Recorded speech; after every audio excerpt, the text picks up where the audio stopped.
Yep. Little countdown. Well, 3, 2, 1. What up, guys? Welcome to the Buckhouse Brothers podcast. This is literally the first ever episode. We've absolutely never done this. I'm Johnathan Buckhouse, and my brother is. Benjamin Buckhouse. That's right. The So we'll man. do a quick little introduction. I'm a professional snowboarder. I have a huge social media following on YouTube and on TikTok, Instagram. I got some followers, but overall, I do social media for a living, and then and through snowboarding, and that's what I do. I myself, I'm the biggest gamer of all time, the three-time champ. No, I am just a.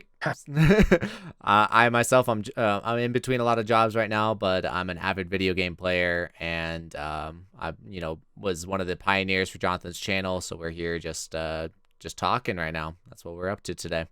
So Ben's my little brother. I'm 31, and Ben, you're what, 24? Yep, just turned 24. Yeah, so there's a 7-year age gap in between us. My parents had 5 kids together, then they separated. I'm in the middle of those five, and my Ben is the youngest of the five, and then they continued having kids. But we have 8 brothers and sisters, so we come from a very large family. But me and Ben had a really cool time in life where we lived together, we worked together, we snowboarded together, we started a YouTube channel together, we did a ton of stuff, and so I say we're really really close. But over the last couple of years, we kind of went and did our own thing, and then now we're like, yo, we should do something again because we should just talk more together. And we're like, wait, talk more podcast. Oh, and this is also another one of Ben's ideas, and the last idea that Ben had on me a career. So I was like, I guess we'll just keep going with Ben's ideas. Yeah, what it comes down to is, I mean, podcasting is the next best thing. We all know it, and there's no secret. Jonathan's trying to build an industry, right? He's trying to build this. What's the correct word? The like just an empire, right? Buckhouse Industries, and so this is the next avenue that we chose to take, but no, this is a great opportunity for Jonathan to grow and also for me to hang out with my brother, right? So that's why we're trying to choose this right now. And the biggest thing with this podcast, or what we want to do as brothers, is like, I don't want this to be about me, and I don't want this to be about snowboarding. So I am a snowboarder. I make snowboard content on my YouTube channel and all my other platforms, but this is a great avenue for me to pivot because in the summertime, my views absolutely tank. The money disappears. No one's thinking about snowboarding in the summer. I still do it, but that's for personal joy and everything. But I need to have something in the summer that like or I need something that's just consistent year round. And a podcast, that sounds like a great idea. And so yeah, that's where we're kind of going with this thing. Yeah. Now just to get started right into it, to feed off of you, right? You said that you're a snowboarder. So when did you realize like that you wanted to be a snowboarder, right? When did you want that to essentially be your personality? We're not gonna this channel is or this podcast isn't gonna be about snowboarding, but since this is the first episode and the next couple episodes, I have the following. We're gonna bring it over. We're gonna talk a little bit about my backstory and snowboarding, and obviously there'll be snowboard talks occasionally, but we're gonna talk about literally anything in this podcast. But yeah, so we're gonna start though by kind of introducing my audience, or just telling more to my audience, because that's probably who's gonna be the first people to watch, listen. You can watch, listen, and subscribe to podcasts. Okay, but yeah, so when did I want to become a snowboarder? So once again, my parents had 5 kids together, and they separated. My dad kind of just pieced out for 5 years, and when I was like 11, my mom found like a little sanctuary in a church, almost like a cult church. We'll definitely talk about that in a podcast episode. Yes, we will. But my mom found like a sanctuary in a church, and there's this dude named James in the church who's like the coolest dude in the youth group. And one day he came up to me, he was like, yo, you want to go snowboard? And I was like, what? Like, James, this dude wants to take me snowboarding? Like, that's insane. So I went snowboarding with James, and I had the coolest experience of all time, because it wasn't just James, it was like all the cool dudes in the youth group. And so when I got home from that experience, I was like, yo, when I grow up, I want to be a snowboarder. I didn't know what it meant. Basically, it meant like, yo, I want to be like James. He's like the coolest dude in the youth group. Like he rips on a snowboard. Looking back, he actually really wasn't that good at snowboarding. But when I was 11, I was like, this dude's amazing. And so it kind of gave me this idol, someone to look up to. I inspired to be like James. In my head, James was like this really cool snowboard dude. now that I'm like 31 looking back, he probably snowboarded like 3 times a season, but I didn't care because I went with him and I was like, that's the coolest dude ever. So I would love to say that all my life choices went to like becoming a professional snowboarder, but I would say, when I was younger, everything was about action sports from then on. It helped that like X Games was coming out, and Tony Hawk was releasing video games and things like that. So like skateboarding, snowboarding was like my favorite thing. But then when I got into high school and then I got into video gaming, kind of lost that identity of like wanting to be a professional snowboarder. But then I moved up to the mountains when I was 18 because one of my friends said he was going to be a better snowboarder than me, and I was like, no way. And through the years, I went snowboarding like a couple times, like once or twice a season. So when he was like, I'm gonna be a better snowboarder than you, I'm competitive, dude. I was like, no way. I immediately went online, applied for a job at Breckenridge, got the job, moved up to the mountains, and then that's when that like love or like fire to become a professional snowboarder like kicked back in. Yeah, no, that makes sense. But when it comes down to it, like, so it was that moment where that friend was like, I'm gonna be a better snowboarder than you. That was the moment that you're like, I'm going all in on this. Like, was that a do or die moment? Like, why that seems like a drastic like life choice based off of somebody like just saying something. I think it was. That's a great question. So I think what it really happened. So this is I remember it all. Okay, so what was going on in my life right after high school was I was working at PetSmart Yeah. part time. I was working at McDonald's part time, and I was going to school full time at Peak Community College in Colorado Springs. And between those three things, my life sucked because I was they're on different sides of town. So I worked at PetSmart near Garden of the Gods, and then I worked at the McDonald's on the Air Force Base, like probably like 20 miles in between in the city. Like it took almost like 40, 30, like 30 minutes to drive from one job to the other job. And then my school was kind of in the middle. So I would like go to work in the morning, then go to class, then go to McDonald's. And then I was just like, what is going on? And between like those two jobs, I wasn't even making over $300 every 2 weeks. Like I was like, I was like miserable with what was going on right out of high school. I was like, this, like, there's got to be something like this sucks. And I gamed a lot back then. So gaming was kind of like, I really enjoyed, but like every free moment I got between those jobs or whatever, I'd run up to the mountains and go snowboard. So I was like getting into snowboarding because I got some freedom. Like my parents can't tell me I can't go up there and snowboard. So I was like going up and snowboarding. I'd sleep in my car and snowboard. So like that fire for snowboarding kind of like reignited. And then I went to go to my girlfriend at the time, who's not my wife, Bobby's volleyball game. And that's when I ran into Dustin, who was like, yo, Buckhouse, I just got a job at Breckenridge as a snowcat driver. And so he's like, I'm gonna become a way better snowboarder than you. So I was like at the volleyball game watching my girlfriend play, frustrated that like these two jobs I have suck and school sucks because I wasn't good at school, still not good at school. School's not my thing.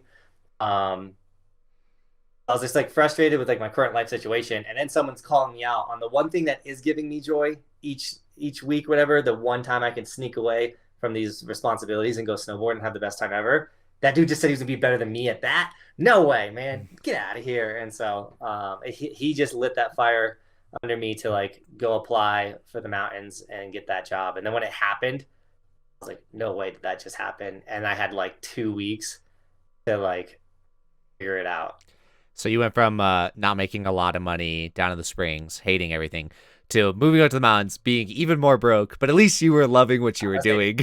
Making more money, but being even more broke. No, that's what it came down to. Oh, I I mean, know. So I was just gonna say, like, when people are at their like lowest point in their lives and stuff like that, that's when like big change can happen. And I wouldn't say that you were at the lowest point in your life at that moment, but like being in that situation that you were describing of like having two jobs, working school, which like me and you are on the same page. School is not our thing. It never has been, probably will never be our thing, right?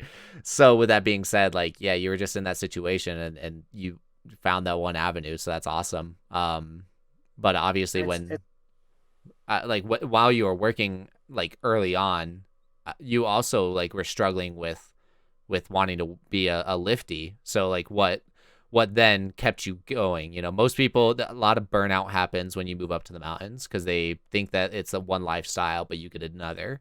So like what kept you going? yeah, I mean it was a culture shock in a lot of ways. So, I mean, I went to a very small high school. I graduated of a class of six, and in high school, I played varsity football and all this stuff because my school was so small, but I got to play all the sports, was like one of the better athletes. Like I got homecoming king. I was popular in school.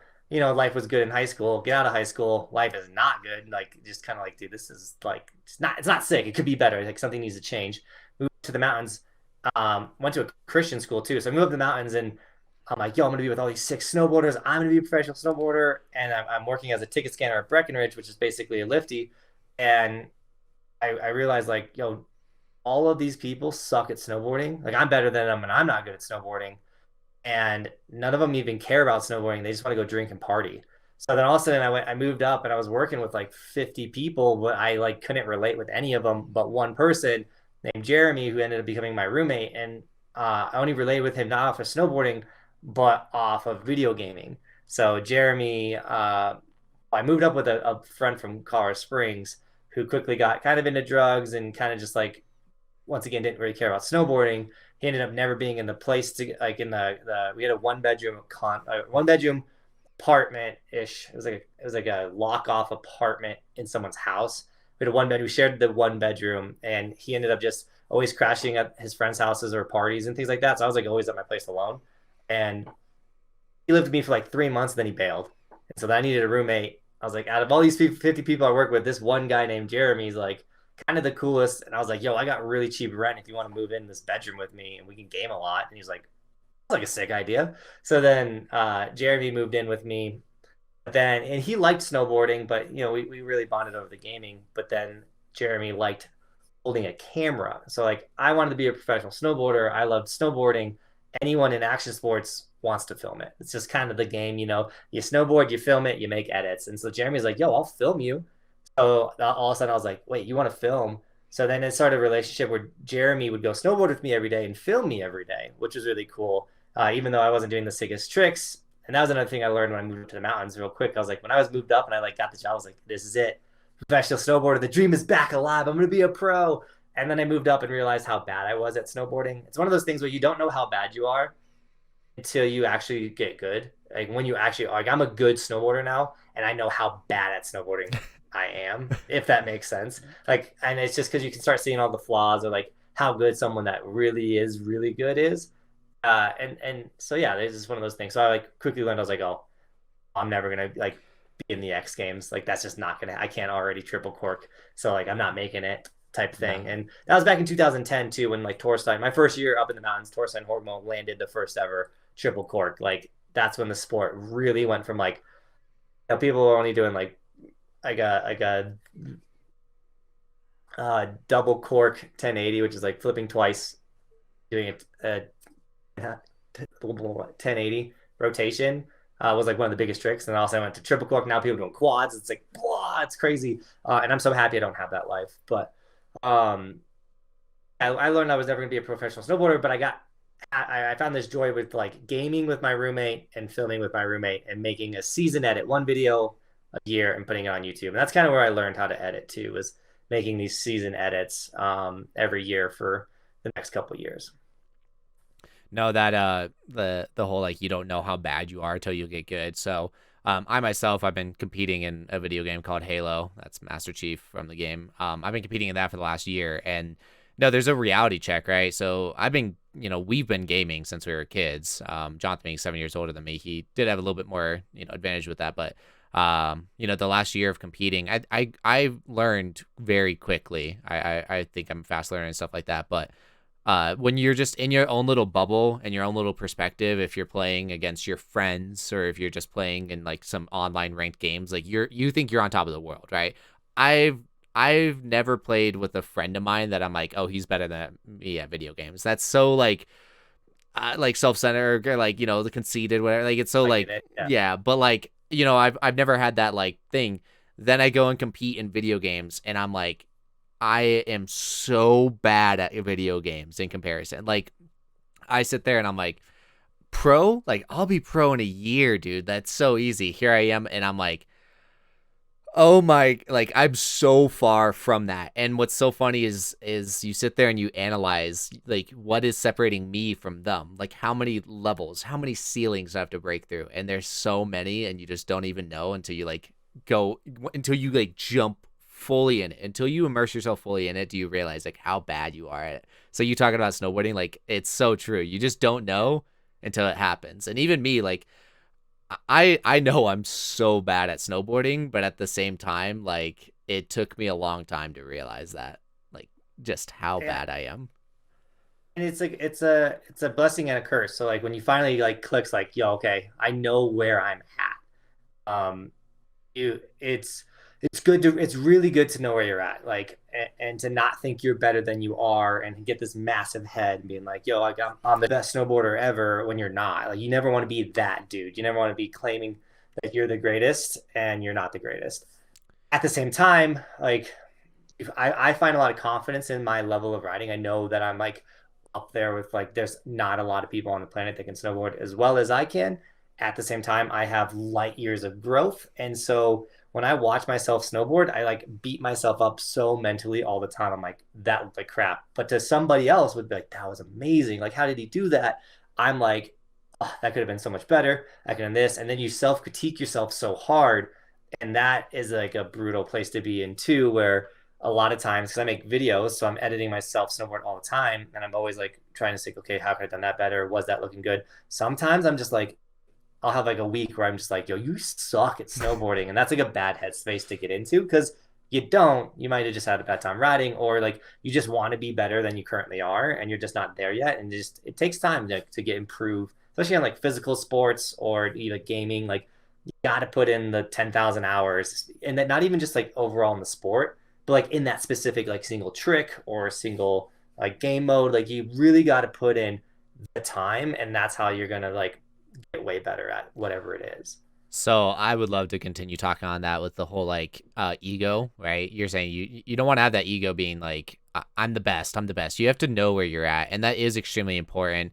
And whatever avenue you're in, you're talking about snowboarding, but I see it exactly in like the gaming, right? So I had a team, you know, I've got a team of it's 4 total people, so it's myself and 3 other people, and I'm the captain, and I was the one trying to like recruit people and stuff like that.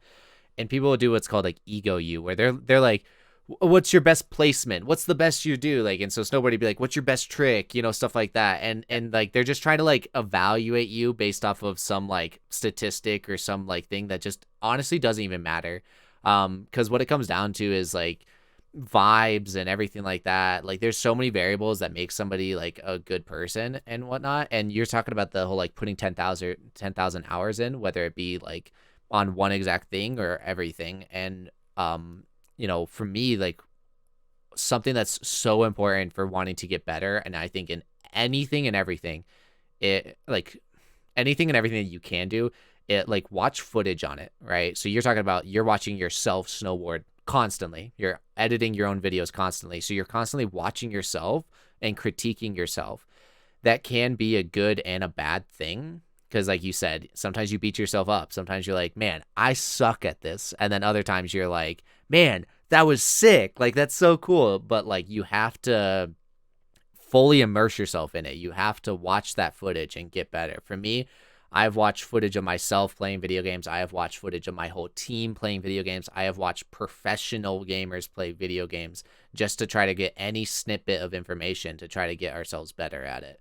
And it's so important to know where you're at and realizing that you can learn and can get better.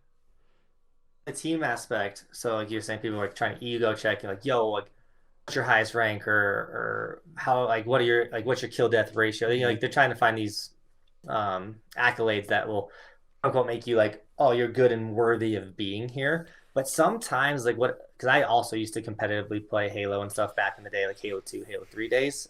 We'll get into why I gave up competitively playing games. That'll be a fun topic. But um, sometimes you need a person that isn't the main killer or the best, especially like in a video game. You need that support player, someone that's, you know, they're not going to be the best BR or sniper, or like, you know, like the best at killing other players, but they're the best at like locking down areas or supporting the main killer or like things like that. Also, like when you said like ego personality, like if you have like the best player on your team, but he's toxic and he ruins the mood every time he dies or something like that, the toxicity can kill the communication and the team vibe, and all of that flow will crash because you have a bad attitude. And when it comes to snowboarding, you could be like the sickest snowboarder, but if you don't have that personality, you don't know how to interact with people, you don't know how to ride with a group of people, and have a good vibe and time, like you're never going to get a sponsorship because no one wants to sponsor a jerk.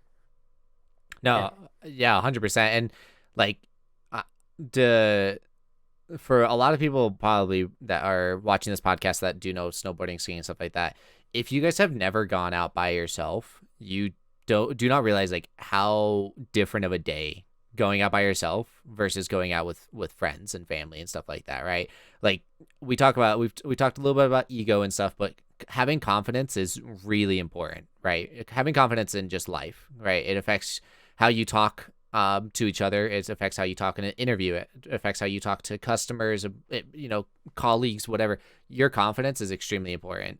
And same thing goes into play if you were doing a skateboard trick for the first time, or snowboard, or doing anything that it requires a skill. Your confidence really does matter. And so by going out with people, it exponentially like helps your confidence out. So if you're that person that like has too big of an ego and you're just like a bad vibe, like nobody wants to ride with that, nobody wants to be there. Like, having a reality check of where you are at like skill wise and your ego and stuff like that. Like Johnathan and I would go snowboarding all the time, and Johnathan is leaps and bounds better at snowboarding than me, but he was never like shoving that in my face. He was never being a bad vibe. And that's something that's key, is like just building each other up and stuff like that. So, I don't think people realize how much their egos like get in front of them.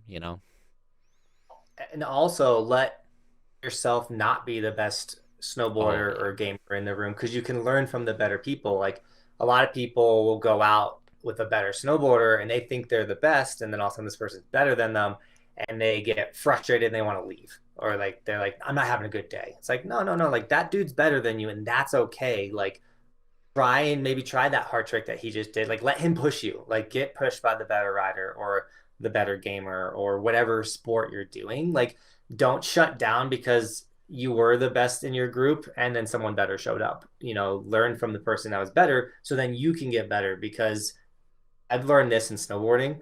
There is always someone better than you. There's always someone better than the better person that I thought I was like the best in the group. And all of a sudden this next person rolls up and they're better than that person. And you're like, how is this person so good? I don't know that answer, but there's always someone better in everything. And that statement is always true, but I also like, I don't I don't know about you, but I never care about who's better, who's worse, anything like that. What I care about is the like building yourself in an environment that helps you grow. So there's that saying where it's like, put yourself in a room with 5 millionaires, hang out with 5 millionaires, you'll become the sixth. So it's like if you're putting yourself with better snowboarders, better people, better ingredients, better pizza, Pop John. No, if you're putting Better yourself shoes, better shoes, better rocks. but if you're putting yourself in a environment where everyone around you is better, that's gonna force you to be better. And so like I would almost rather be the worst in the room. I would rather be the dumbest in the room, the poorest in the room, whatever it is. Because if I'm putting myself in that environment to where the only way is for me to go up, and I'm putting myself in a situation where everyone around me is up, like it's only gonna push you higher. And that I love that. I love that so much. Um, Oh, you yeah. know, um, this is a great transition. Yeah, now it's time to transition. We got notes. Let's see. Yeah, we do have notes. I got a good one. So my little brother Ben ended up moving up to the mountains with me right out of high school. Somewhat of a similar path, but instead of like kind of having that like crappy job scene, whatever, like we planned in high school. I was like, bro, you should just like, he was like, I want to move up to the mountains. And I was like, bro, if you want to move up to the mountains, we can actually make that happen.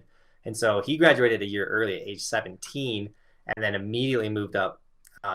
Like at what right the day after you graduated, you moved up. So the story goes like this, like, so growing up, like I never really knew exactly what I wanted to do, and I would say that Jonathan and I were extremely close. He did move up when I was in like middle school, But the one thing that we really connected over was video games, and that's it. You know, a lot of people trash talk video games, but what's amazing about it is, you know, Jonathan lived 2.5 hours away from me, and yet we could still get on games every single night and still connect over that. And so that was something that like really helped build our relationship, I think.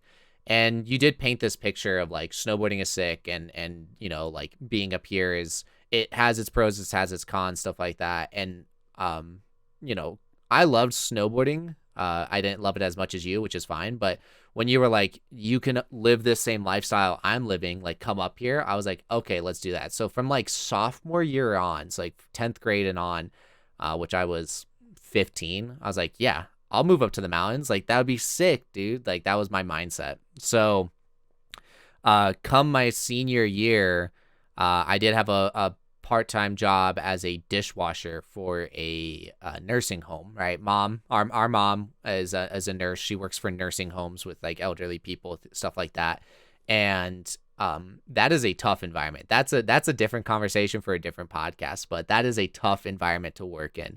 And I'm grateful for that, right? I'm grateful for every opportunity and every environment I've been put in. So, but sure enough, I graduated on Saturday. It was like May something. It was like close to the end of the year, and close to the end of May. It was a Saturday, and I did put in my notice 2 weeks ahead of time at my job. And because I was working in the kitchen, my boss was the chef. So that the chef was like, hey, my only advice, because I told him, I was like, I'm going to be leaving on Sunday. That's like my last day is Sunday. And he was like, here's my only advice. He's like, Monday is a holiday and you get paid double time. So if you just stay one more day, then you can get that extra pay. And if you guys don't know, in high school, like that double pay is amazing. I'll say, I'm already thinking like I should go work on Monday. Yeah. No, so that's the thing is like at the time I didn't know like how valuable it was, but that chef right there single-handedly was just like, take advantage. Like he essentially taught me very early, like take advantage of those days, right? Work those holidays if you can, stuff like that. And so sure enough, I just worked that Monday, got that double pay. And you know, when you don't have a lot of money to get an extra like couple hours for free, like that's a great feeling. So I ended up moving up on that Tuesday, packed everything up in my Tahoe, drove up on Tuesday, and I already had a job at Target lined up.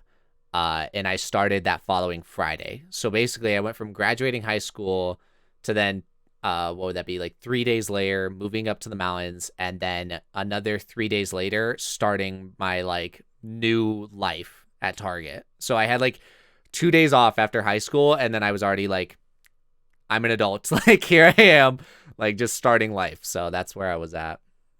No. Yeah. And I worked at Target as a logistics manager. So getting my brother hired at Target, you know, like that was really easy and possible. And that was a first year, I think was probably one of my favorite years of all time, where me and Ben played video games. We worked, we snowboarded, did everything together.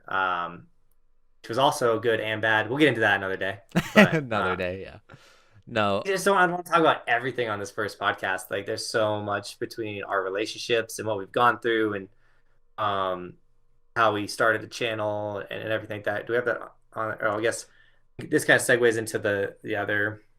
Oh no, we got to do the gaming one. So Yeah. we talked a lot about gaming already, but me and my brother gamed a ton. And a little backstory on my gaming was back in Halo 2 is when I really started playing video games, especially online. You know, I'm 31, so like right at the start of online gaming is when I started gaming, and it was like the coolest thing ever. Like I gamed 8 to 9 hours a day in high school. I would stay up till 2 in the morning every single night playing video games, and I'd sleep in school. It's probably why I was bad at school. But gamed really hard, competed back in the day, competing where you would like go to local tournaments and play LANs. Online tournaments weren't a thing, but I went to like MLG Dallas, like won multiple of the Denver competitions and Colorado Springs competitions. So like I had a pretty decent career ish, like a local career gaming, which I had a blast doing. And so when I moved up to the mountains in 2009, 2010, Halo Reach came out, and that kind of ruined my love for video gaming, because Halo Reach was terrible. They introduced Bloom, pacing your shots. Also, me and my older brother Tyler, which would be fun to get him on an episode one day, was who I mainly gamed with. So I played with my older brother Tyler, his best friend, which was also kind of my best friend Nick. It was the three of us, and we were all really good at Halo. And then we always would get a fourth, that like support type person. And if we could only, if Ben was only a little older, we'd probably be professional gamers. But he was a young one. Um, we competitively played. So even when I moved up to the mountains, I would drive down and play competitions. And I remember my first competition after moving up to the mountains, I barely had enough money to pay for the entrance fee. And I was like, I have to win this competition or I can't pay rent. And I did. It was like at this college. It was a Halo Reach tournament too. No idea how I won it, but it's funny because I never think about this competition, but I literally, the prize money was $200. It was a $25 entrance fee. I didn't even have the $25. I was like, I gotta pay rent, and I won it. And it was an FFA, and only Nick showed up. It was me and Nick that went to that one. But anyway, so I still would go and try and do the competitions, but eventually got to the point where like the prize money, the entrance fee wasn't enough to cover me to drive the gas money to just get to the competition and even enter them. On top of video gaming is the only thing that could get me off the mountain or like get me to not go snowboard. So if I woke up and it was cold and like not a sunny day, like man, like I could just stay home and play some Halo, And then there was a year where video gaming kept, and then also my roommate Jeremy liked to play video games. So I could just stay home and play games with Jeremy. Like he would never tell me no. He was gonna go out and film me, or he was gonna stay home and play video games with me. It was like so it was easy to stay home for video gaming. But then it was like my second year up in the mountains, and I was like, yo, we're like a month into the season. I've only gone somewhere like 5 times, and I want to be this professional snowboarder. I still like in my head, I was like, yo, I know I could do this. I could figure it out. Um, and I was like, I'm never gonna get good if I just keep picking video games over snowboarding. I still gamed, but I made this mental decision like, yo, you're not a competitive gamer anymore. I had to like take that out of my mind. Like, you don't need to practice 5 to 6 hours a day anymore. Like, you're not a competitive player. Play games for fun. And that's literally when I started playing other games that weren't just um, Halo. I started playing like Call of Duty. I started playing like zombie games, or because back in like when I was a competitive gamer, I would only play the game I was competing in, like, and grind it out. And Ben definitely knows that life. But I had to transition to like, oh, I'm gonna play some platformers and things like that. And then I found a love for like achievement hunting. I went on this like gnarly achievement hunting journey in gaming. But there was a point in life where it was like, yo, do you want to try and be a professional gamer, or do you want to be a professional snowboarder? And said this to me like 2 years ago, and it made me laugh. But he was like, I officially kind of like became a professional snowboarder. He was like, I'm happy you became a professional snowboarder, because I was a little irritated because you definitely would have been a professional gamer. Thankfully, their snowboarding thing worked out. So you touched on it earlier about like me being older. So to give you guys a perspective, and Johnathan does not want to hear this, but at the point that I'm at right now and where I've been at in skill wise in video games for the last couple of years, like I would consider myself better than like Johnathan and our brother Tyler and his best friend Nick, who he was competing with. Like that, my skill level like surpassed that. So if I Younger generations always get better. okay, we set the bar, and then the bar's got to get passed, bro. Yes. But so like I said, Johnathan doesn't want to hear it, but no, for myself, like if I was just a little bit older, and a lot of it came down to also like my family, our parents. I don't know what caused it, but they weren't very supportive of me playing video games. Johnathan, no joke, would for 9 hours a night. Yeah, Johnathan would get to play till 2 o'clock in the morning, and what was it, like every Tuesday you stayed up all night or something like that? So we would go to my dad. So my parents separated. My dad eventually came back into our lives, moved to Colorado Springs. We'd go to his house every other weekend and every Tuesday. And he was the only one that had Xbox Live at the time. So I was like, yo, every Tuesday, I'm not going to bed. And so we would go to my dad's house. I'd get to my dad's house. He probably didn't think I loved him. Maybe I did. No, I'm joking. I would get there and I would just game from the moment we showed up through the night. I wouldn't sleep until I had to go to school. And then I would sleep the entire day at school. So my parents would never in a million years let me do that. I don't know why they let Johnathan and Tyler do that, but for me, I was never allowed to do that. And even after, at the time, I was probably in elementary school. Should an elementary school student be staying up all night? No. But like even in high school, my parents would not like let me. They would try to take that away from me. So with that being said, like if my parents had less restrictions, if I was a little bit older, stuff like that, I would have been their fourth teammate. And I still stand by this statement. I really do think that if we all four just like had been able to play video games and carry that career on, we would have made it as a professional gamer, because I'm very driven when it comes to gaming, of like getting better, immersing myself in it. Like I went to that tournament in Kansas City. So Jonathan was talking about these tournaments, these MLG Dallas, stuff like that. I went to a similar event. It was called HCS Kansas City. And so it's in Missouri. I drove 13 hours to get there. I stayed in a city I never knew, like I've never been in. I slept in my car.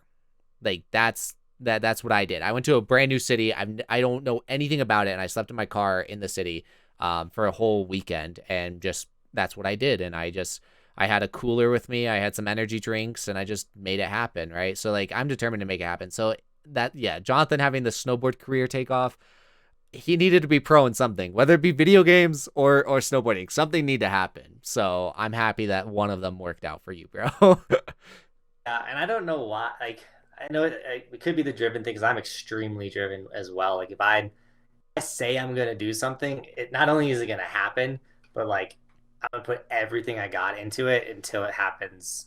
And so when it's like in life, I've never been like, yo, like I'm gonna just work a job.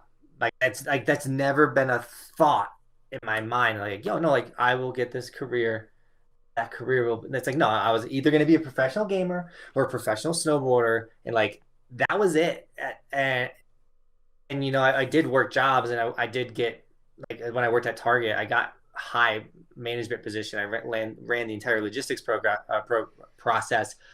But like I would always tell them too when I would take promotion, like, yo, like I just want you guys to know, like, snowboarding is the most important thing. Like, I know you don't want to hear that, but like I can't take this promotion or this job if snowboarding doesn't happen, because I'm not going to live in these mountains, because it's very expensive to live up where I live, if I'm not snowboarding, because that's what I'm here to do.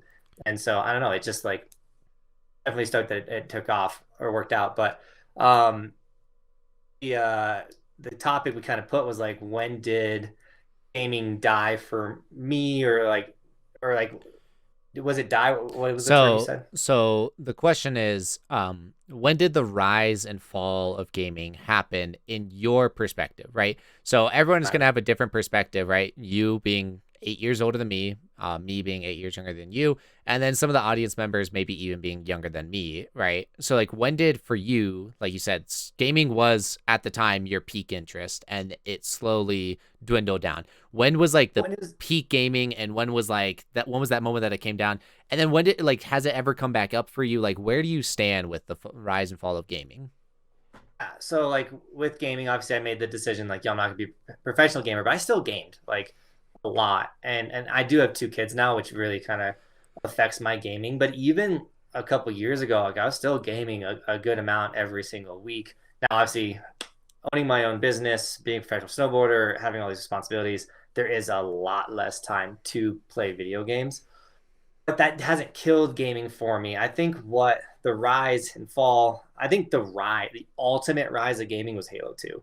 Like, online video gaming launched, and it launched perfect. It worked amazing. Like, Halo 2 online, the matchmaking, they nailed it immediately. Like, that, I don't think you could launch something so generationally changing, so perfect, so fast, like so well, like It's crazy because that doesn't happen anymore. For instance, so he's talking about Halo 2, which came out in 2004. The game I'm competing in is called Halo Infinite. It came out last year, so 2021. Came out last year, actually in 4 days of recording. In 4 days of recording, it came out 1 year ago. And it is fundamentally flawed and broken. And it's crazy that like a game that came out in 2004 and pioneered online gaming was flawless, and a game that's just copied and pasted throughout 20 years is falling apart. Like it's incredible. So like I think that's the ultimate rise of gaming was when Halo 2 came out. It's just looking back, it's amazing what they've done. But there was a like when I was in high school and I was even when I moved up here for a couple years, like you had Call of Duty, you had Assassin's Creed, Gears of War, you had all these mega franchises that were all coming out at the same time that were all really good. Like you would have people like, yo, I don't play Halo because I'm a Call of Duty player. I don't play Halo because I'm a Gears of War player. Like, no, I just do Assassin's Creed. Like these games were so good that like one, you didn't really have time to play them all, but two, like every single year a BioShock was coming out and Assassin's Creed. And I don't have enough money to buy all these really good games. I feel like the industry right now is in this like I haven't played video games in probably like I would say 2 solid years. I've really kind of toned back my time of gaming. And what good game has come out since then? You had Fortnite, which kind of blew up the industry and kind of changed what people thought gaming is to these battle royales. Warzone came out and people were hyped on it. And then I would say Halo came out and that's a pretty good one. But like other than those three, like what's coming out? Who's playing it? Like what? Like Fall Guys is gonna be like Among Us. Like those are the good games right now. Like I don't know. Like I just remember waiting in line the next Halo, or there being 700 people waiting in line to get the next Assassin's Creed at midnight so they could play it all night long. And I just don't feel like that is the state of the gaming industry now. It's all like, yo, microtransactions and things. Like, I definitely feel like Fortnite, which when Fortnite came out, the Battle Royale, because Ben was living with me when it happened, like, that was some of the funnest stuff I've ever, like, the moments of my life. And, like, it was really awesome. Peak Fortnite, peak Fortnite, like when it first came out, like when Ninja was God, like that was that. Although I stand by your statement of Halo 2, Halo 3 being like peak gaming, and I'll speak on my opinion in a second, but like that was like a new peak. It was like the peak Halo 2, Halo 3, all that stuff. It kind of dropped down a little bit, and then when Fortnite came out, literally that small window where Fortnite came out was a different peak of gaming. And I know a lot of people will stand by that statement, but I remember when we won our first Fortnite game, because we had never played any battle royales, right? We didn't play H1Z1, we didn't play PUBG. Fortnite was our first battle royale, and winning that was like one of the best feelings like ever. I will not forget that moment. And I remember we stood up and we were just yelling, and Bobby, when I moved up to the mountains, I moved in with Johnathan, and Johnathan was married to Bobby. So like she was in the other room hearing Johnathan and I like scream like, ah, ah, ah! Like it was, yeah, that was a different peak of gaming. But I also think that, like I said, I'll speak on my opinion, but I also think that Fortnite is the drop. Or was it was it a peak or was it a cliff? It was a cliff, because shortly after we got kicked off that cliff. Because even then, before Fortnite, there were still like God of Wars and a couple good like story time games, or like, and then I was like Fortnite. Nothing. What? Dude, the Halo Infinite story is trash. That's not a good Halo story. I didn't mind the story itself was all right. The campaign, the actual gameplay is phenomenal. The gameplay is phenomenal, but the cutscenes, they're very iffy. My Halo Wars 2, where's my Halo Wars 2 and Halo Wars cutscenes? Like, it's just the lack of effort into like, I don't know. All right.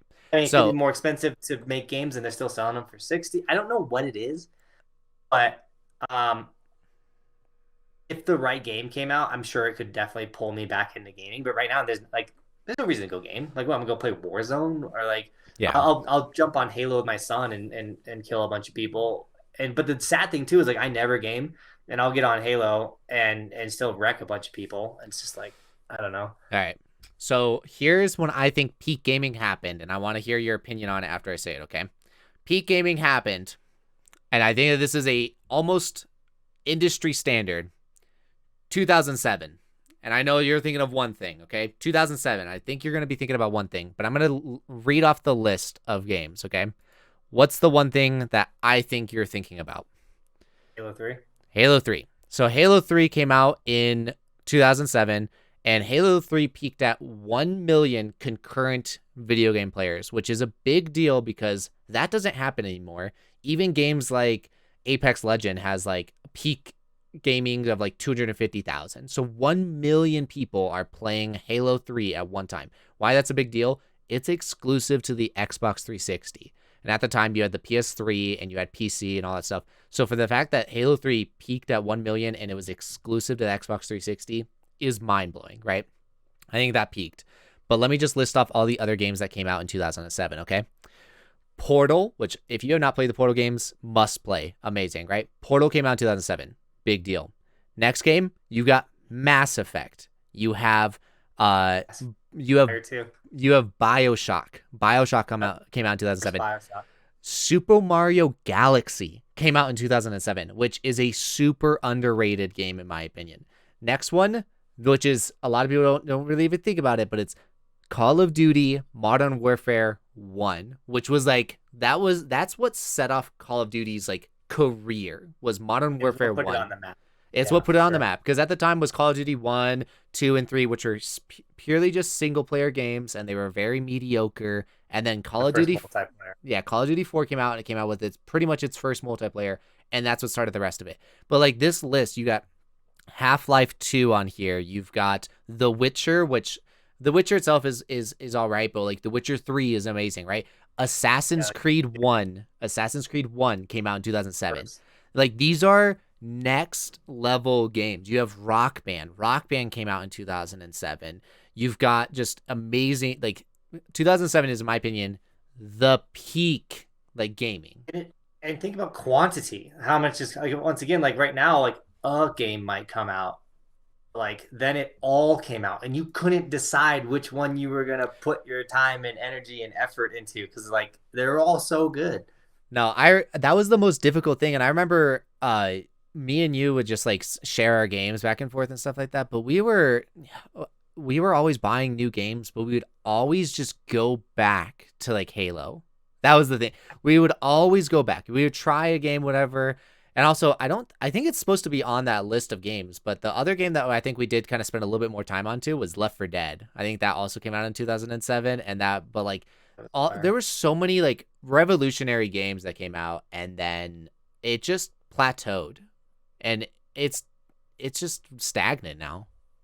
I feel like there's this weird like a game has to be an on